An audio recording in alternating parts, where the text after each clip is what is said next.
저는 오늘 본문 말씀을 가지고 대적을 이기는 비결, 대적을 이기는 비결, 이런 제목으로 말씀을 나누려고 합니다. 싸움을 좋아하는 사람은 별로 없을 거예요. 저도 싸움을 좋아하지 않습니다. 그런데도 불구하고 우리가 싸워야 될 때가 있어요. 언제죠? 제가 초등학교 다닐 때 알다시피 저는 어릴 때부터 싸움하는 걸 참 싫어했던 사람이에요. 그런데 뒤에 친구가 자꾸 뒤통수를 톡톡 때리는 거예요. 톡톡 때리는 거예요. 그리고 막 때리고 뒤에서 때리는 거예요. 이럴 때 두 종류의 사람이 있습니다. 가만히 맞고 있는 경우가 있고 같이 싸우는 경우가 있어요. 여자들은 잘 모르겠어요. 남자들은 그럴 때 계속 맞고 있으면 호구가 되는 거예요. 그러면 1년 내도록 두들겨 맞아야 돼요. 바본 줄 알고 계속 때려요. 그런데 되돌면 싸우게 되죠. 근데 실제로 싸우는 경우가 별로 없어요. 여러분 길거리에서 싸움하는 거 보신 적 있는지 모르겠는데 남자들끼리 싸우면 막 소리 질러요. 근데 때리지는 않아요. 소리 지르고 있으면 사람들이 와서 막 팔 잡고 이러면 야, 너 운 좋았다. 너 다음에 만나면 가만두지 않겠다 하는데 결국은 아무 일 일어나지 않아요. 소리만 지르다가 끝나요. 교통사고 났을 때도 그런 거 보잖아요. 그래서 막 싸우는 것처럼 하면 친구들끼리 또 잡아줘요. 실제로 싸우는 경우는 극히 없는데도 불구하고 앞으로 나를 괴롭히지 마라. 괴롭히면 내가 가만히 있지 않겠다는 걸 보여주면 거기서 끝나는데 탁탁탁 때리는데 가만히 있으면 애가 재밌다고 계속 때리거든요. 마찬가지예요. 싸움을 좋아하는 사람이 어디 있겠습니까만은 싸워야 될 때가 있어요. 예를 들어 도둑이 우리 집에 들어왔다. 강도가 들어왔다. 가만히 있으면 어떡합니까? 그러면 내 생명을 해할지도 모르고 내 귀중품을 가지고 도망갈지도 모르는데 지켜야죠. 어떻게 해야 됩니까? 싸워야죠. 그런데 우리가 싸우고 싶지 않아도 우리 끊임없이 싸움을 거는 그런 원수가 있다는 겁니다. 그 원수가 누구죠? 바로 마귀입니다. 우리는 예수를 믿는 순간부터 영적 전쟁을 하지 않을 수 없습니다. 왜냐하면 이 마귀는 우리 끊임없이 싸움을 거는 존재이기 때문이죠. 요한계시록 12장 7절에서 9절을 보면 하늘에 전쟁이 있으니 미가엘과 그의 사자들이 용과 더불어 싸울세 용과 그의 사자들도 싸우나 이기지 못하여 다시 하늘에서 그들이 있을 곳을 얻지 못한지라. 큰 용이 내쫓기니 옛뱀 곧 마귀라고도 하고 사탄이라고도 하며 온 천하를 꿰는 자라. 그가 땅으로 내쫓기니 그의 사자들도 그와 함께 내쫓기니라. 여기 보면 우리의 원수에 대한 이름이 나와 있습니다. 뭐죠? 옛뱀, 용이라고도 하는 이 사탄, 마귀가 나오죠. 이 옛뱀 하면 생각나는 게 있죠. 이 에덴 동산에서 아담과 하와를 이겼던 그 원수 아닙니까? 이 하나님께서 말씀하시기를 아담과 하와에게 하셨던 말씀 있죠. 에덴 동산을 지키라. 지키라는 말이 뭐예요? 에덴 동산을 빼앗으려고 하는 자가 있다는 거예요. 너희들 하여금 에덴 동산을 쫓아내려고 하는 자가 있다는 거예요. 근데 아담과 하와는 영적 전쟁에서 지고 말았습니다. 옛뱀, 용이라고도 하고 마귀라고도 하고 사탄이라고 하는 이 영적 존재에게 지고 맙니다. 그래서 어떻게 되죠? 쫓겨났단 말이에요. 이 영적 전쟁에서 져서 어떻게 되죠? 인간에게 죽음이 찾아왔습니다. 제가 예전에 장례식장에 가서 설교를 참 많이 했는데요. 장례식에 가보면 많은 분들이 우세요. 그래서 그거 볼 때마다 그 생각이 들더라고요. 우리 조상 아담과 하와가 영적 전쟁에서 이겼더라면 죽음이 없었을 텐데. 제가 병원 신방을 많이 갔어요. 최근에 저도 병원에 가서 입원도 하고 했는데요. 우리가 왜 병이 걸립니까? 가장 큰 이유는 영적 전쟁에서 진 거예요. 우리 조상이 영적 전쟁에 이겼다면 아마 우리는 이런 질병 당하지 않았을 겁니다. 인생을 살아가면서 우리는 많은 슬픔을 경험하죠. 스트레스를 많이 받아요. 이런 일이 왜 생겼습니까? 영적 전쟁에 졌다는 거예요. 오늘날 가정이 왜 깨어집니까? 제가 이번에 목회자 세미나에 참석했는데 그 목사님께서 그러시더라고요. 결혼할 때는 다 행복하려고 결혼하잖아요. 근데 우리나라가 지금 4년 이내에 이혼 가정이 얼마나 되느냐? 몇 프로 되는지 아세요? 30%가 된다는 거예요. 30%가. 그러니까 결혼식장에서 막 사랑해서 결혼했는데 4년 이내에 이혼할 확률이 몇 프로냐? 30%라는 거예요. 30%. 그렇게 이혼율이 많다는 거예요. 이런데도 우리가 영적 전쟁을 대충 할 수 있겠습니까? 창세기 3장 15절에 보면 하나님께서 이렇게 말씀하십니다. 내가 너로 여자와 원수가 되게 하고 내 후손도 여자의 후손과 원수가 되게 하리니 여자의 후손은 내 머리를 상하게 할 것이요 너는 그의 발꿈치를 상하게 할 것이니라 하시고, 인류 역사는 뱀의 후손과 여자의 후손과의 전쟁이 될 것이다 말씀하십니다. 뱀인 너는 여자의 후손이 메시아의 발꿈치를 상하게 할 것이고, 그리고 여자의 후손이신 메시아는 뱀의 머리를 상하게 할 것이다, 그렇게 얘기하셨어요. 그래서 이 뱀은 어떻게 합니까? 메시아가 이 땅에 오지 못하도록 온갖 방법을 다 씁니다. 히브리서 11장 4절에 보면 믿음으로 아벨은 가인보다 더 나은 제사를 하나님께 드림으로 의로운 자라 하시는 증거를 얻었느니라 말씀하고 있습니다. 여러분, 우리 조상 아담과 하와를 통해서 여러 명의 자식이 나왔는데 그 대표적인 자식 2명이 있다면 바로 가인과 아벨이에요. 근데 이 가인은 믿음이 없어요. 근데 아벨은 믿음이 좋아요. 이 뱀이 알아요. 뭘 아느냐? 하나님께서는 여자의 후손을 통해서 뱀의 머리를 상할 어떤 존재를 보낸다고 했으니 그 사람은 아마도 이 아벨, 믿음이 좋은 아벨 후손이 아니겠는가 싶었겠죠. 그래서 가인을 충동해서 어떻게 합니까? 아벨을 죽이잖아요. 성경에 보면 하나님께서 이스라엘이라는 민족을 통해서 메시아를 주겠다고 했을 때 어떻게 합니까? 끊임없이 이스라엘을 괴롭히고 죽이지 않습니까? 그리고 드디어 메시아가 이 땅에 오게 되죠. 여자의 후손, 메시아가 이 땅에 옵니다. 그리스도가 왔을 때 어떻게 하죠? 이 마귀가, 이 사탄이 헤롯 왕을 충동질해서 베들레헴에 있는 2살 이하의 애들을 다 죽이잖아요. 이런 일이 왜 생겼습니까? 전쟁이라는 거예요. 그리고 예수님께서 공생의 사역을 시작할 때 마귀가 처음부터 계속 시험합니다. 그리고는 예수님이 어떤 식으로 뱀의 머리를 상하는지 잘 모르잖아요. 그래서 결국 어떻게 합니까? 종교 지도자들을 충동질해서 예수님을 십자가에 죽게 만들잖아요. 그리 박수를 쳤을 거예요. 우리가 이겼다. 이긴 게 아니에요. 예수님은 죽으러 오셨거든요. 사실은 이 마귀가 예수님이 누군지를 제대로 알았다면 예수님 죽이면 안 되는데 십자가에 죽인 것, 이것이 큰 패배였습니다. 오히려 예수님은 십자가에 죽었기 때문에 예수님 십자가에서 인류의 모든 죄 문제를 해결할 수 있었고 부활하심으로 하늘과 땅의 모든 권세를 가지게 되었다는 거예요. 여러분, 그때 이후로 뱀의 머리는 깨졌습니다. 그러면 마귀가 없느냐? 있다는 거예요. 우리가 영화를 보면은 이 막 용이 막 하늘을 날아다니잖아요. 이 동양의 용은 이무기 같은 그런 스타일이고, 이 서양의 용은 보면은 막 날개가 달려서 아주 흉측하게 그렇게 날아다니잖아요. 그런데 동양의 용이든 서양의 용이든 분명한 것은 보면은 좀 보기에 편하진 않아요. 그죠? 굉장히 불편합니다. 그런데 이상하게 요새 영화들을 보면 이 용을 굉장히 미화를 해요. 우리나라 임금님이 누구냐? 용하고 연관이 많아요. 그래서 태몽 중에 제일 좋은 태몽이 뭐죠? 용꿈 아니에요, 용꿈. 속았다는 거예요, 속았다는 거예요. 영적 전쟁을 해야 되는데 우리 원수를, 꿈에 원수가 나타나는 건 좋은 게 아니거든요. 근데 그런 걸 갖다가 아주 우리나라 사람들은 굉장히 좋은 성스러운 꿈으로 받아들이는데 그게 아니라는 겁니다. 그리고 내가 알든 모르든 그 용, 옛뱀, 용이라고도 하고 사탄이라고도 하는 그 우리의 원수는 끊임없이 우리에게 싸움을 걸어옵니다. 어떻게 싸움을 걸어옵니까? 우리로 하여금 하나님이 기뻐하지 못한 인생을 살도록 우리 인생을 도둑질하고 죽이고 멸망시키려 한단 말이에요. 그러니까 우리도 싸워야 된다는 거예요. 오늘 본문에 보면 이 느헤미야가 이스라엘 백성들과 이제 성벽을 재건합니다. 이거 하나님이 기뻐하는 일이에요. 근데 하나님이 기뻐하는 일을 하면 뭐가 있느냐? 마귀가 충동질을 해서 하나님이 기뻐하는 일을 못하게 한다는 거예요. 저는 그런 일이 정말 있지 않기를 원하지만 우리가 하나님이 정말 기뻐하는 일을 하려고 하면 왜 그렇게 반대자가 많은지, 대적자가 많은지 몰라요. 느헤미야가 오늘 본문 이스라엘 백성들 성벽을 재건합니다. 그래서 얼마나 지었느냐? 성벽과 성벽을 연결하고 높이가 한 절반까지 쌓았습니다. 이제 절반만 더 쌓으면 돼요. 그때쯤에 대해서 운수가 나타납니다. 이 산발락, 도비아, 아라비아, 암몬, 아스도 사람들이 분을 해서 일어났다는 거예요. 동서남북에서 일어나서 성벽을 재건하지 못하도록 했다는 거예요.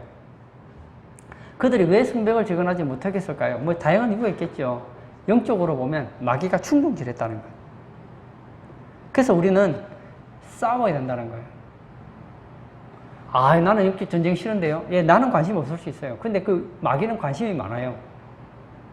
우리로 하여금 하나님이 기뻐하지 않는 인생을 살도록 우리 인생을 도둑질하고 죽이고 멸망시키려고 마귀는 끊임없이 우리 속에 역사한다는 거예요. 주변의 사람들을 역사하기 때문에 우리는 이겨야 된다는 거예요. 근데 느헤미야는 이 대적을 이겼다는 것입니다. 오늘 본문에 보면 원수의 전략이 몇 가지 나오는데요. 첫 번째는 백성들의 약한 점을 조롱했다는 겁니다. 2절과 3절을 제가 한번 볼까요?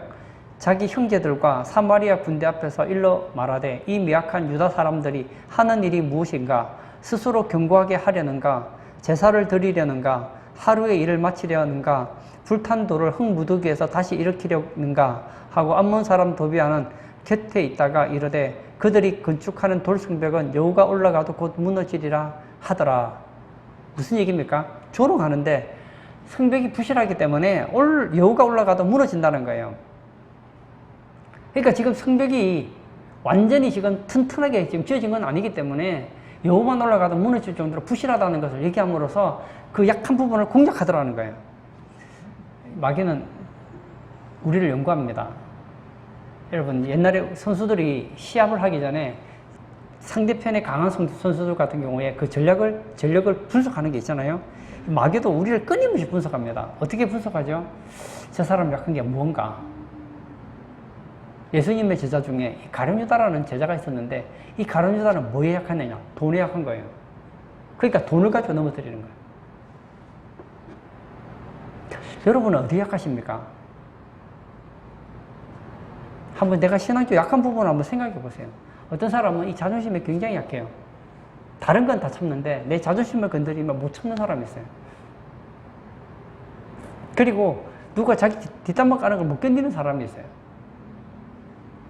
하면 된다는 것이 아니라 지금 우리나라 대통령 보세요. 역대 대통령 중에 욕 안 들어먹은 대통령 있습니까? 얼마나 욕을 많이 들어먹어요. 그래도 그냥 뻔뻔하게 다 대통령 잘 하셨잖아요. 여러분, 제가 대통령을 무시하는 게 아니에요. 내가 영향력이 있는 사람이 되면 될수록 우리는 온갖 험난 소리를 들을 수 있어야 된다는 거예요. 저는 처음에 제가 전도사를 하면서 이해가 되지 않았던 게 내가 잘못하지 않았는데 왜 뒤에서 사람들이 수군수군 할까? 왜 뒤에서 내 욕을 할까? 이해를 못했어요. 왜 욕하는 이유를 알겠더라고요. 제가 지도자니까 그런 거예요. 내가 만약에 주일에 예배 한 번 드리고 그냥 가버리면 누가 날 욕하겠어요? 어떤 사람들은 그런 생각을 가져요. 교회 일을 하면 안 돼. 교회 너무 발을 담그면 안 돼. 그러면 욕을 들어먹는다니까? 아니에요. 하나님 기뻐하는 일을 하려면 욕 들어먹을 각오를 해야 돼요. 제가 대통령 선거라든지 아니면 뭐 당대회 이런 걸 하는 걸 보면 여러 후보들이 나오잖아요. 시장 선거라든지 이런 걸 하다 보면은 시장이 될 만한 가능성, 도지사가 될 유력한 후보, 대통령이 될 유력한 사람이 나오면 모든 사람들이 하나가 되어서 그 후보들을 공략합니다. 그게 사실인지 아닌지는 모르지만 여하튼 막 어떤 추측만 가지고도 막 공격을 하는 거예요. 왜 공격합니까? 그 사람이 대통령 될 확률이 제일 높기 때문에, 그 사람이 국회의원 될 확률이 높기 때문에, 그 사람이 남들보다 시장이 될 확률이 높기 때문에 그러는 거 아니겠느냐 말이에요. 여러분, 우리가 하나님 기뻐하는 일을 하려고 하는데 마귀가 가만히 있겠느냐고요. 그러므로 우리도 알아야 되는 거예요. 뭘 알아야 되느냐? 마귀는 약한 부분을 건드린다는 거예요. 마귀가 예수님을 제일 처음에 했을 때 장면을 기억하십니까? 예수님께서 40일 동안 금식하셨어요. 배가 얼마나 고프겠어요. 하루 이틀도 아니고. 그때 마귀가 처음으로 한 시험이 뭐예요? 네가 하나님의 아들이라면 이 돌들을 명하여 떡이 되게 해서 먹으라는 거예요. 얼마나 감사합니까? 내가 능력이 없는 걸 부탁하면 하라고 그러면 못하겠는데 예수님은 이 돌을 떡이 되게 해서 능력이 있으니까. 그래서 제가 그 생각을 했어요. 만약에 예수님이 마귀에게 속았어요. 도둑은, 마귀는 특징이 있는데 도둑질하고 죽이고 멸망시키려는 게 목적이지 우리 잘되게 하는 게 마귀는 그런 마음이 없거든요. 그런데 예수님이 그 얘기를 듣고 맞아, 난 하나님의 아들이지. 그리고 돌을 떡이 되게 했어요. 그리고 먹었어요. 어떻게 됐을까요? 죽는 거예요. 여러분, 40분 동안 굶었던 사람이 그 큼지막한 돌을, 떡을 막 먹으면 어떻게 됩니까? 물도 없는데 그냥 죽는 거예요. 꼭 나를 위하는 것 같지만 나를 위하는 게 아니란 말입니다. 그러므로 우리 약점을 알아야 돼요. 나는 돈에 약한가? 이성에 약한가? 명예에 약한가? 친구에 약한가? 어디 약한가를 보고 약한 부분을 보완해 나가야 된다는 거예요. 특히 이 도비아라는 사람은 느헤미야 13장 8절에 보면 내가 심히 근심하여 도비아의 세간을 그 방 밖으로 다 내던지고 이렇게 나옵니다. 느헤미야가 성벽을 재건하려고 할 때 가장 방해했던 사람 중에 한 사람이 도비아였는데 이 도비아가 어떤 사람이었느냐? 나중에 알고 봤더니 제사장과 연관이 되더라고요. 그래서 어떻게 해서 이 느헤미야의 대적들이 느헤미야가 일어나고 있는 일 이렇게 잘할 수 있었는가? 왜냐? 여선지자들과 그리고 제사장들과 거기 있는 사람들 내통을 하고 있었기 때문에 됐다는 거예요. 제가 무슨 얘기하는지 알겠죠? 여러분, 우리가 하나님이 기뻐하는 일을 하려고 하면 적들이 많아요. 그들은 서로 내통하는 거예요. 왜 내통합니까? 우리가 그 일을 하지 못하도록 하려고. 제가 예전에 모 교회에 있을 때였어요. 그 교회에서 제가 모 선생님을 기억을 하는데요. 이 선생님이 암이 걸리셨어요. 제가 그 선생님 보면 제가 도전을 진짜 많이 받았어요. 제가 주일학교 교사를 할 때. 암이 걸린 가운데서도 교회 봉사를 열심히 하는 거예요. 주일학교 교사도 하시고 열심히 하시는 거예요. 그런데 그러면 어때야 됩니까? 칭찬 드려야 되는 거 아니에요? 야, 암이 걸렸어도 이렇게 봉사하는 거 얼마나 멋있습니까? 정말 박수 받아 마땅할 것 같은데 뒤에서 욕을 하는 거예요. 인정받으려고 암이 걸렸는데도 교사한다는 거예요. 참 가슴이 아픈 거예요.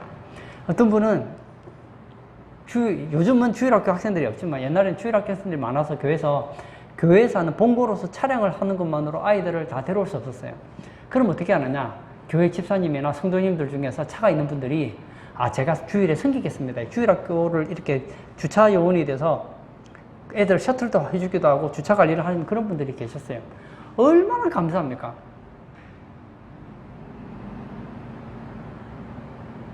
교회에서 인정받으려고 석에도 없는 행동한다고 막 욕하는 거예요. 그러면 두 종류의 사람이 나와요. 한 종류의 사람은 그래 욕을 해라. 난 하나님이 기뻐하는 일을 한다. 그러고 하는 사람이 있는가 하면 아니 내가 하나님 일을 하면서 내가 왜 욕도 못 하고 그만두는 분들이 계시더라고요. 그게 뭐죠? 넘어진 거예요. 여러분, 마귀는 우리 약한 부분을 건드린다는 걸 아셔야 돼요. 그래서 마귀가 우리 약한 부분을 건드릴 때 넘어가면 안 돼요. 더 강해져야 된다는 거예요. 그리고 두 번째, 하나님 백성들을 협박했다는 겁니다. 8절도 볼까요? 다 함께 꾀하기를 예루살렘으로 가서 치고 그곳을 요란하게 하자 하기로. 여기 보면 혼란케 하겠다. 혼란케 하려고 했다는 거예요. 그래서 이 사람들로 하여금 막 혼란을 일으켜서 요란을 일으키기 위해서 그 일을 못하도록 하더라는 거예요. 11절도 볼까요? 우리의 원수들은 이르기를 그들이 알지 못하고 보지 못하는 사이에 우리가 그들 가운데 달려 들어가서 살육하여 역사를 거치게 하리라 하고, 우리가 달려가서 살육하자 이렇게 얘기했다는 거예요. 근데 실제로 살육했습니까? 하지 않았습니까? 하지 않았어요. 제가 예전에 어릴 때 제가 좀 두려웠던 얘기가 있어요.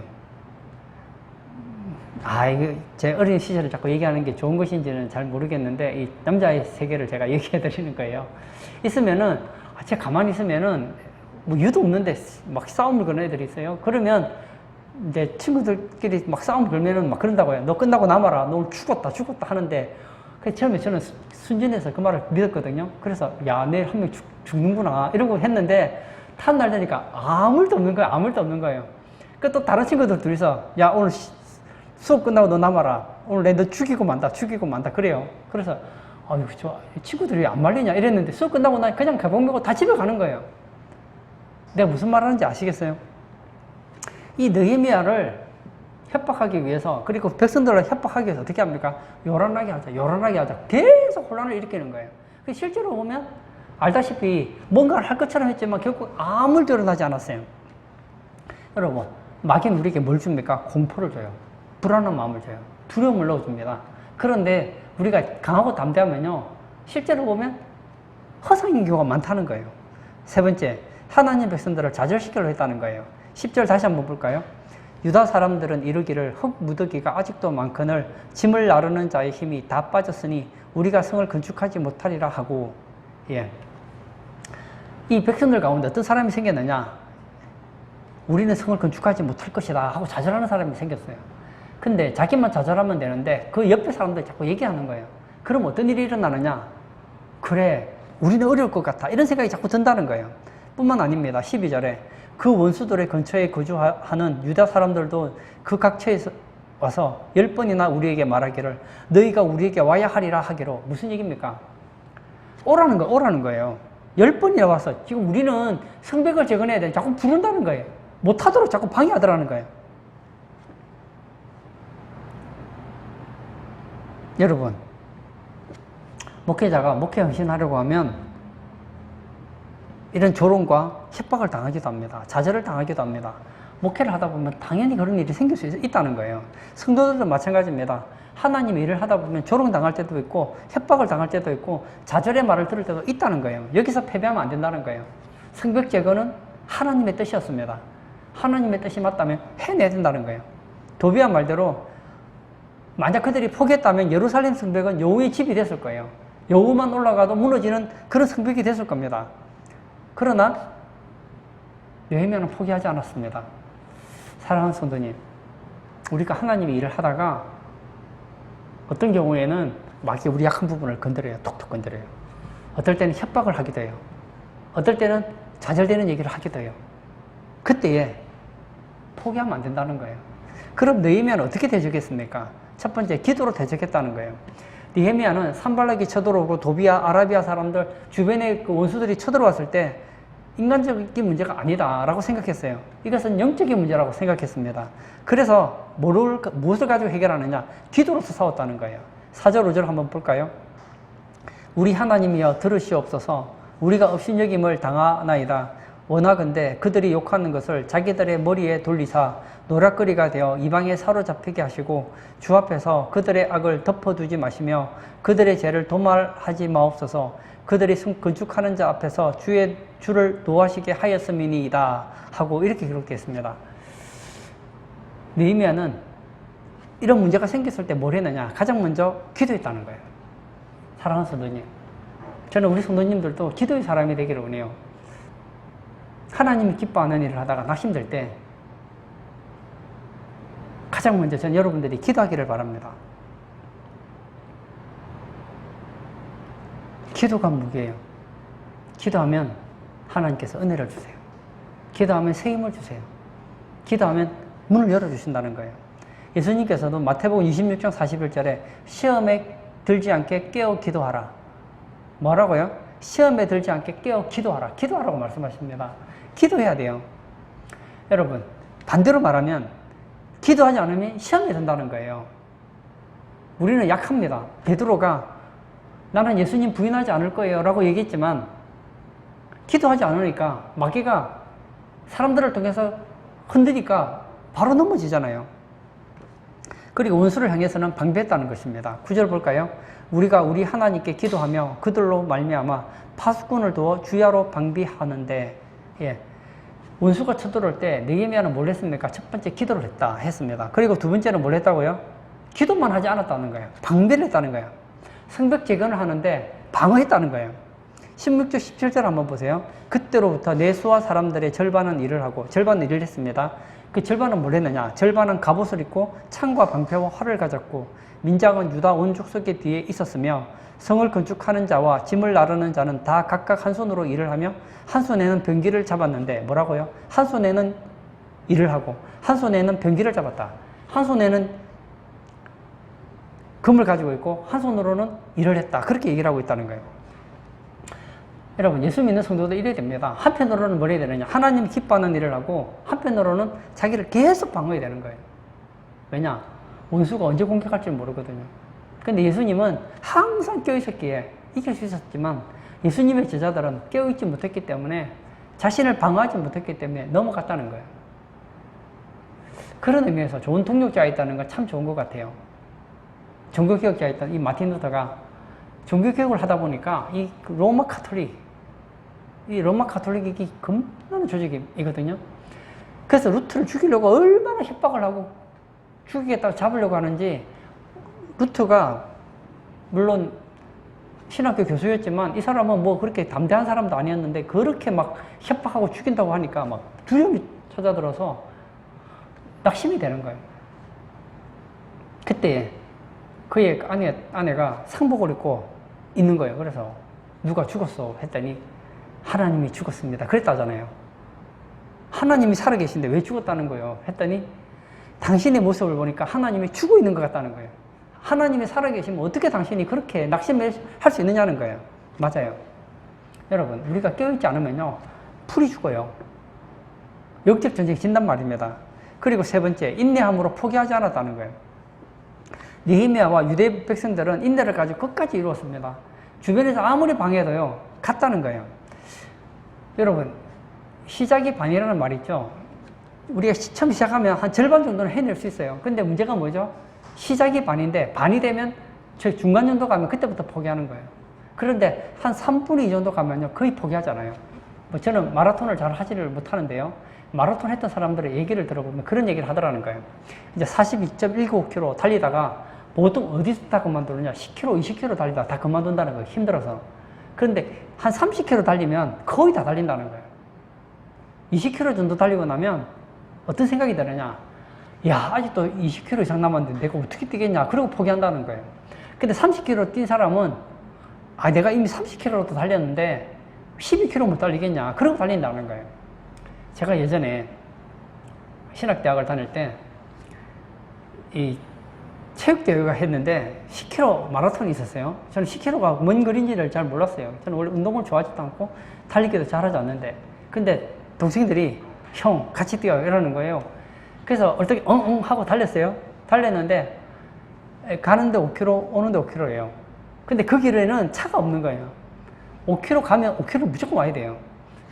가다 보니까 한 2, 3km 뛰다 보니까 얼마나 힘든지, 운동도 안 하는, 뭐 옛날 같으면 체력장이라도 하지, 요즘 체력장도 안 하는데, 그래서 한 3, 4km 뛰고 나니까 헐떡헐떡거리는 거예요.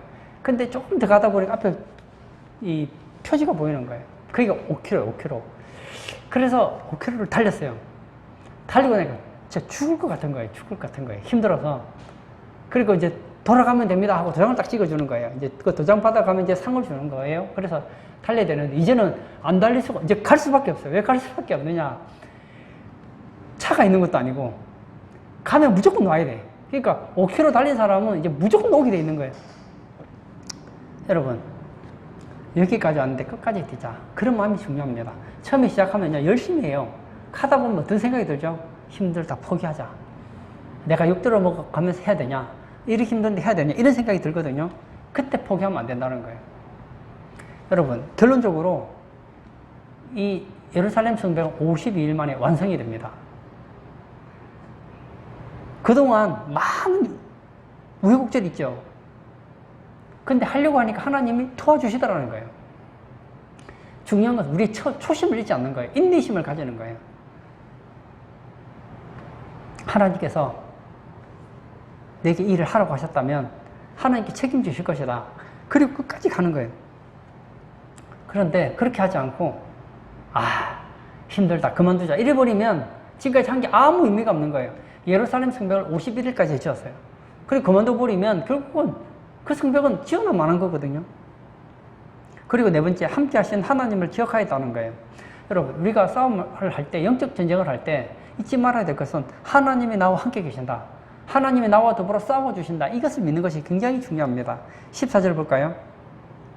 내가 돌아본 후에 일어나서 귀족들과 민장들과 남은 백성에게 말하기를 너희는 그들을 두려워하지 말고 지극히 크시고 두려우신 주를 기억하고 너희 형제와 자녀와 아내와 집을 위하여 싸우라 하였느니라. 뭐라고요?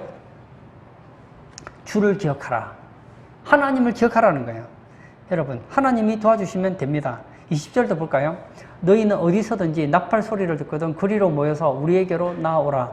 우리 하나님이 우리를 위하여 싸우시리라 하였느니라. 예, 우리 영적 전쟁을 하면 하나님이 싸워주신다는 거예요. 누구를 위해서? 우리를 위해서. 하나님은 우리를 도우십니다. 따라서 우리 영적 전쟁 이길 수가 있어요. 우리의 대적을 이길 수 있습니다. 내가 포기하지 않는다면 말입니다.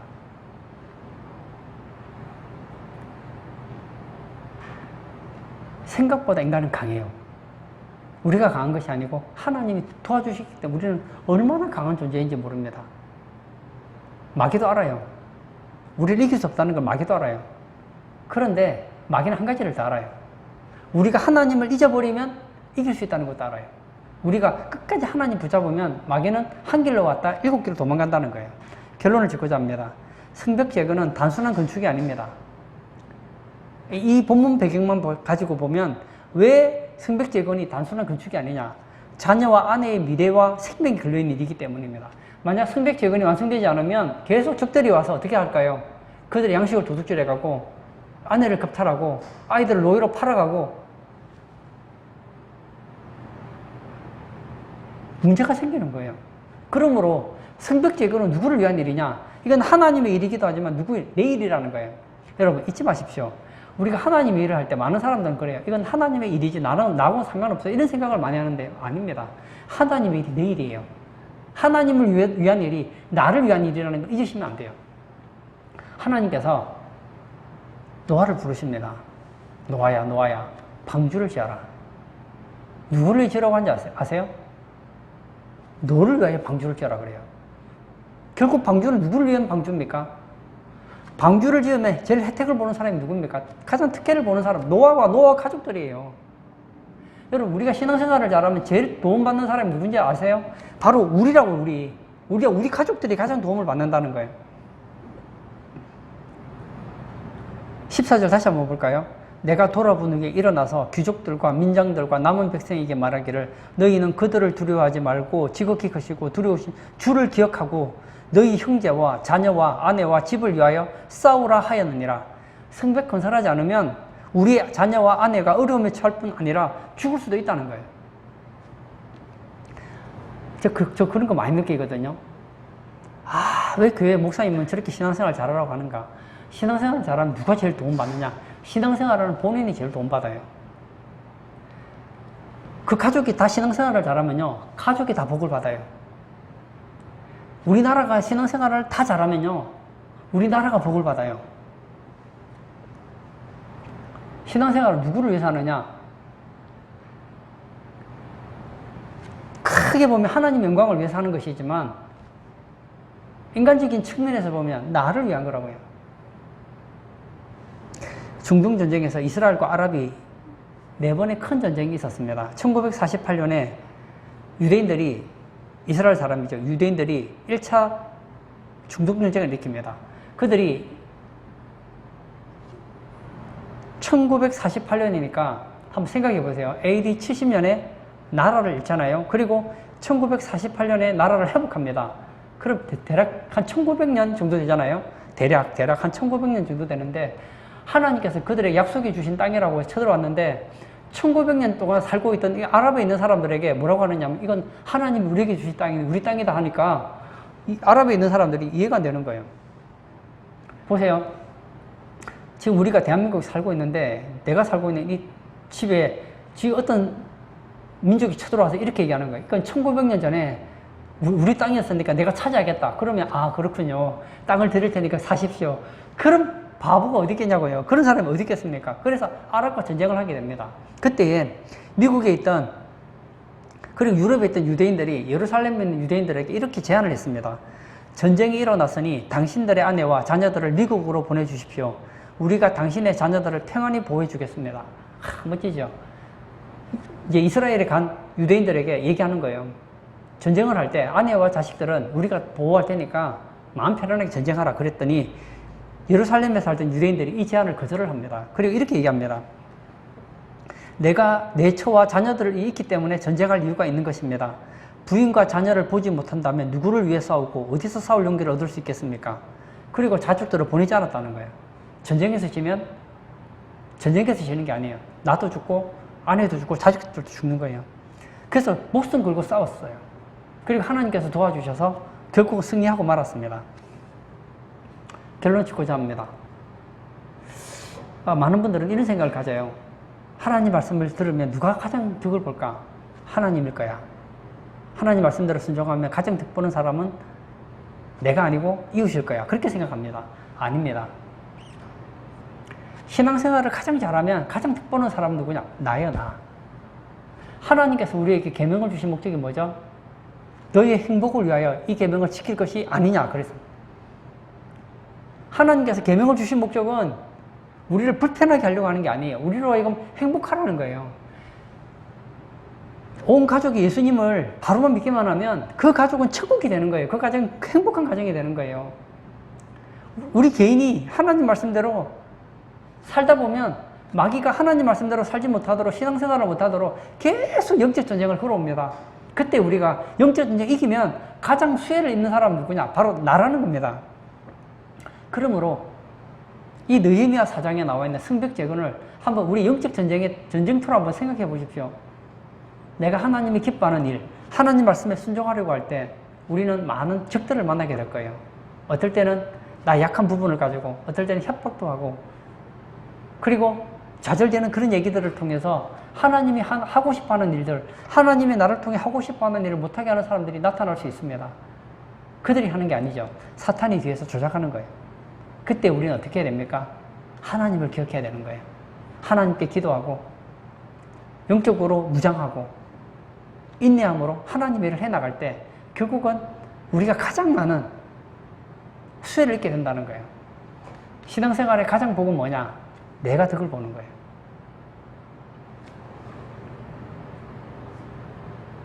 오늘 예배 참석하신 사랑하는 성도님, 혹시 하나님이 기뻐하는 일을 하다가 포기하시는 것이 있습니까? 그렇다면 다시 한번 싸워보세요.